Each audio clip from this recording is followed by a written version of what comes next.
கடந்த 5 ஆண்டுகளில் பிரதமர் திரு நரேந்திர மோடியின் வெளிநாட்டு பயணங்களுக்காக மட்டும் 483 கோடி ரூபாய் செலவு செய்யப்பட்டிருக்கிறது. இதனால இந்தியாவுக்கு என்ன பயன் கிடைச்சதுன்னு யோசிச்சிருக்கீங்களா? இந்த பயணங்கள் மூலமா இந்தியாவுக்கு வந்த வெளிநாட்டு நேரடி முதலீடு எவ்வளவு தெரியுமா?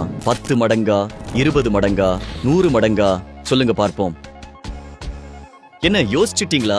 கற்பனை கூட செய்ய முடியாது. கிட்டத்தட்ட 75,000 மடங்கு. ஆமாங்க, திரும்ப சொல்றேன், ஷார்ப்பா கேளுங்க, 75,000 மடங்கு.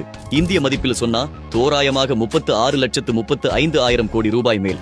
பிரதமர் மோடி இந்தியாவுக்கு கொண்டு வந்த வெளிநாட்டு முதலீடுகளோடு ஒப்பிடும்போது அவரது பயணத்திற்காக செய்யப்பட்ட செலவு வெறும் 0.01318% தான். அதாவது 0.01%. தனது வெளிநாட்டு பயணங்கள் மூலம் இவ்வளவு முதலீடுகளை கொண்டு வந்த பிரதமர் மோடியின் வெளிநாட்டு பயணங்கள் குறித்து அவதூறுகளை பரப்புகின்ற ராகுல் காந்தியும் அவரது கட்சியினரும் இதற்கு முன்பு இந்த அளவிற்கு வெளிநாட்டு முதலீடுகளை கொண்டு வந்த காங்கிரஸ் பிரதமர்கள் குறித்து கூறுவார்களா? இதற்கு மேலும் ராகுலும் காங்கிரசும் சொல்லும் பொய்யை யாரும் நம்பத் தயாராக இல்லை.